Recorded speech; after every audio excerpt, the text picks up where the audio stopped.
சண்முகம் பரணி சீரியல்ல இன்னைக்கு என்ன நடக்க போதும் பார்க்கலாம் வாங்க. எபிசோட் வேற லெவலில் மசா இருந்துச்சுன்னே சொல்லலாம். ஸ்கிப் பண்ணாமல் ஃபுல்லோடையும் கேளுங்க. அதுக்கு முன்னாடி இந்த வீடியோ பிடிச்சிருந்துச்சுன்னா லைக் மட்டும் பாருங்க. ரொம்ப பிடிச்சிருந்துச்சுன்னா நம்ம சேனலுக்கு வந்து சப்ஸ்கிரைப் பண்ணி கண்டினியூஸாக ஆதரவு வந்துட்டாங்க. நம்ம சண்முகம் வந்து உச்சக்கட்ட கோவத்தில் வந்துட்டு இருக்காங்க. எசிக்கு சாப்பாடு முத்துப்பாண்டிக்கு பரிமாறிக்கிட்டு இருக்காங்க. உள்ளே அவனை உண்டு இல்லைன்னு ஆக்குறேன்னு சொல்லிட்டு அந்த இடத்துல செல்லக்கண்ணி பரணி சண்முகம் 3 பேர் மாதம் என்ட்ரி கொடுக்கும்போது எசிகியை பார்த்தோன்னே அதிர்ச்சியாகி நிற்கிறாங்க. அண்ணே என்னை பாருண்ணே என்ன மாதிரி அடித்து வச்சுருக்காங்கன்னு அப்படின்னு சொல்லி வெட்டுக்கிளி கத்துறாங்க. அந்த இடத்துல நிற்க கூட முடியாமல் தட்டு தருமாறி எந்திரிக்காப்புல கிட்ட போய் பார்க்குறாங்க. அந்த இடத்துல கையை கூட தூக்க முடியல. கை கால்லாம் கண்ணா அப்படின்னா திரும்பி இருக்கு. அந்த இடத்துல அண்ணே மாட்டடிக்கிற மாதிரி அடிக்கிருக்கிறாங்கண்ணே, என்னால் என்ன செய்யணும்னு தெரிலண்ணே, தயவு செஞ்சு இங்கேருந்து கூட்டிகிட்டு போயிடுண்ணே, அவ்வளோதானே, நான் இங்கே விட்டுட்டு போயிட்டேன்னா அவ்வளோதான் அப்படின்னு சொல்லி கதறாங்க. அந்த இடத்துல அப்பளம் வீடே உன் கையால் அப்பளம் வச்சா நான் 4 கணக்கை சாப்பிட்டுக்கிட்டே இருப்பேன் தெரியுமா, வெய்யுங்கிறாங்க.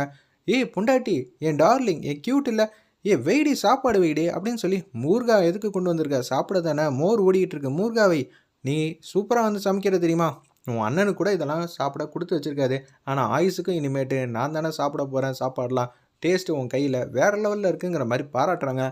வா இங்கேருந்து போகலாம், இனிமேட்டு அவன் கிட்ட அவனை விட்டுட்டு போக மாட்டேன்டா வெட்டுக்கிளி, வாடா போகலாம் அப்படின்னு சொல்லி கூட்டிகிட்டு போகலான் இருக்கிறப்ப வேகமாக முத்துப்பாண்டி நெஞ்சிலே உதைக்கிறாங்க. அவங்க 4 அடி தாண்டி போய் கீழே விழுவுறாங்க. ஒரு பக்கம் உச்சக்கட்ட கோவத்தில் இருந்த நம்ம சண்முகம் சட்டையை பிடிச்சி கண்ணாமண்ணா நடிக்க ஆரம்பிச்சிட்டாங்க. சார்வால் வேணாம் சார்வால், இப்போயே எஸ்பிக்கு ஃபோன் பண்ணுறேன், இவனோட லட்சணம் என்னன்னு தெரிஞ்சிடும், அச்சச்சோ இனிமேட்டு பிரச்சனை ஆயிடுச்சுன்னா அதுக்கப்புறம் அந்த கேஸில் நாங்களாம் இருக்கோம் தெரிஞ்சிருமேன்னு சொல்லி பரணி ஆஃப் பண்ணிவிட்டு செல்ஃபோனை வாங்கிடுறாங்க. அந்த இடத்துல தேவையில்லாமல் வேலையெல்லாம் பார்க்காதான்னு சொல்லி உச்சக்கட்ட கோவத்தில் இருக்காங்க. அந்த இடத்துல நம்ம பரணி சத்தம் போடுறாங்க. என்ன உன் அண்ணனை காப்பாத்துறியா, நான் உன்னை அண்ணன்லாம் காப்பாற்றல, கொஞ்சம் நேரம் அமைதியாரு, ஏண்டா பொருள் காணாப்போச்சுன்னு சொன்னல, இவன் தான் எடுத்தான்னு என்ன ஆதாரம் இருக்குங்கிற மாதிரி கேட்குறாங்க. அந்த இடத்துல நம்ம பரணி ஆதாரம்லாம் இல்லை, அவனும் இதே ஹைட்டில் தான் இருந்தான், பொருள் எடுத்தனும் இவனும் இதே ஹைட்டில் தான் இருக்கான், அன்றைக்கி தாடி இல்லாமல் இருந்தால் இன்றைக்கி தாடியோடு இருக்கான், அவ்வளோதான் வித்தியாசம் அப்படின்னு சொல்லும்போது, டேய் போலீஸ்காரன் அடிக்கிறது தப்பா, கண்டிப்பாக தப்பு, பொருள் எடுக்கிறது அதை விட மிகப்பெரிய தப்பு, இவனா எடுத்துகிட்டு போவான், இவனை நான் சும்மா விடுவேனா, அதனால தான் தூக்கிப்பட்டு நெஞ்சிலே மிதிக்கிறேன், எப்படி இருந்தாலும் இவன் என் பொருளை கொடுத்துட்டானா இங்கே விட்டுருவேன், சரி பொருள் காணா போயிருக்குன்னு சொல்கிறேன், என்னைக்கிடா காணா போயிருக்கு, அதெல்லாம் சொல்ல வேண்டிய அவசியம் இல்லை, இவன் மேலே எஃப்ஐஆர் போட்டியா, இல்லை அப்போனா அந்த பொருள் காணா போனதுக்கு இவனுக்கு சம்மந்தம் இருக்குன்னு சொல்லி கேஸ் ஃபைல் பண்ணியா, எஃப்ஐஆர் காப்பி எடு, திருத்தன்னு முழிக்கிறாங்க.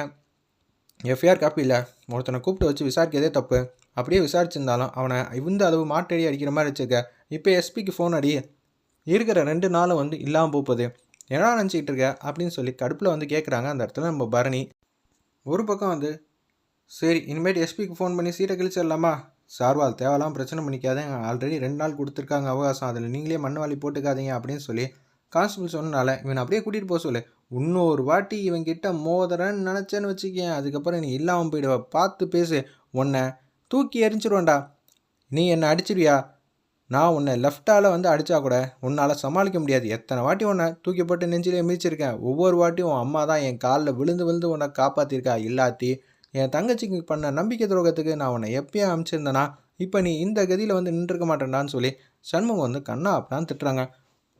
நான் இன்னும் வெட்டுக்கிளியெல்லாம் அனுப்பிச்சி வச்சலாம், ஒன்றும் அடிக்க மாட்டேன்டா, நெஞ்சுக்கு நேராக நின்று உன்னை தூக்கி போட்டு மிதிப்பண்டா அப்படின்னு நிற்கிறாங்க. நம்ம சண்முகம் அப்படியே வீட்டுக்கு கூட்டிகிட்டு வந்துடுறாங்க.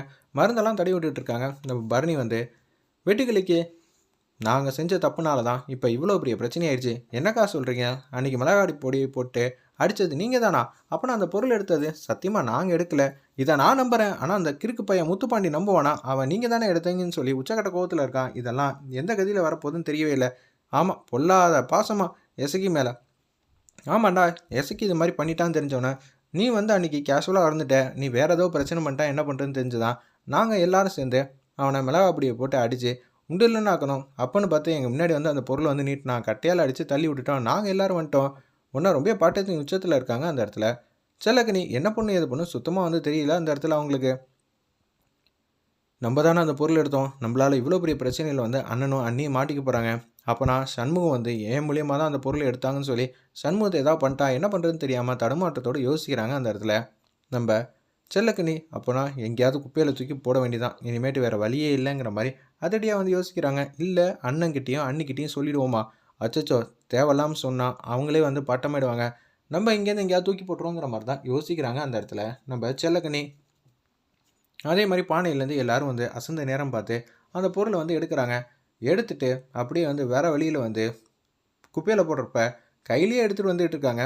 அவங்களோட முட்டாள்தனத்தினால பக்கத்தில் வந்து முத்துப்பாண்டி வந்து பார்த்துட்டான். அப்போனா நீங்கள் எல்லாரும் சேர்ந்து தான் வந்து என்ன ஏதாவது ஒன்று பண்ண முடிவு பண்ணீங்களா? மிளகா பொடி அடித்தது நீ தானா? அப்போனா பரணி, வீரலட்சுமி எல்லாரும் சேர்ந்து தான் நடிச்சிருக்கீங்க.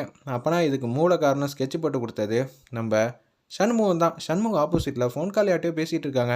இந்த துப்பாக்கியை வச்சு அவனை இல்லாமல் ஆக்குறேன்னு சொல்லிட்டு அவங்கள பார்த்து குறி வைக்கிறாங்க. அண்ணங்கிற மாதிரி கத்துறாங்க அந்த இடத்துல. தயவு செஞ்சு எங்கள் அண்ணனை வந்து எதுவும் பண்ணிடாதீங்கிற மாதிரி செல்லக்கனி வந்து கத்துறப்ப செல்லக்கனி வந்து தள்ளி விட்டாங்க. இது மாதிரி பண்ணிட்டாங்க. சண்முகம் மேலே வந்து பட்டுருது. அவங்க வந்து சரிஞ்சு போய் கீழே விழுகுறாங்க. அம்மா அப்படின்னு சொல்லி கத்தும்போது அப்படியே வந்து அவங்க பாஸ் ஆகிற மாதிரி தெரியுது. இதெல்லாம் வந்து கனவு போல் காட்டுறாங்க அந்த இடத்துல. நம்ம செல்லக்கனி கனவுல இதெல்லாம் பார்த்து தேம்பி தேம்பி அழுதுன்னு அழுகுறாங்க அந்த இடத்துல. நம்ம செல்லக்கனி என்னாச்சு முத்துப்பாண்டி ஒன்று இது மாதிரி பண்ணிட்டானே, நீங்கள் அதை பற்றி யோசிச்சுட்டு இருக்கனால கூட இந்த கனவு வந்திருக்கும். என் புள்ள ரொம்ப பாவம், அந்த பொருளை எடுத்தது யார் என்னன்னு தெரில, ஆனால் நம்ம குடும்பத்தை வந்து போட்டு பாடாப்படுத்திக்கிட்டு இருக்கு. வெட்டுக்கிளி அந்த அடி வாங்கிட்டு வந்திருக்கான். இப்போ செல்லக்கனி வந்து இப்படி பதறி போயிருக்கா. நான் என்ன சொல்கிறேன்னு தெரிலங்கிற மாதிரி தடுமாட்டத்தோடு இருக்காங்க அந்த இடத்துல. சண்முகத்தோட ஒட்டுமொத்த குடும்பம் அப்போன்னு பார்த்து பரணி வந்து ஒரு ஊசி எடுத்து வந்து போட்டு விடுறாங்க.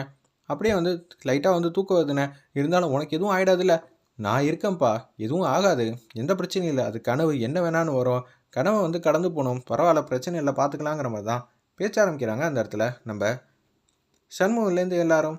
அண்ணா உன் மடியில் மட்டும் தூங்குறேண்ணா அது போதும்னு சொல்லி சண்முகம் வந்து தொடையை வந்து கெட்டியமாக பிடிச்சிட்டு அப்படியே தூங்குறாங்க. அண்ணா என்னை விட்டு எங்கேயும் போயிடாதானே, ஆனால் தப்பாக கனவு வந்துருச்சுன்னா நான் என்ன பண்ணுவேங்கிற மாதிரி ஃபீல் பண்ணுற மாதிரி காட்டி இந்த எபிசோட் வந்து அருமையாக வந்து முடிச்சிருந்தாங்க. வெயிட் பண்ணி பார்ப்போம்.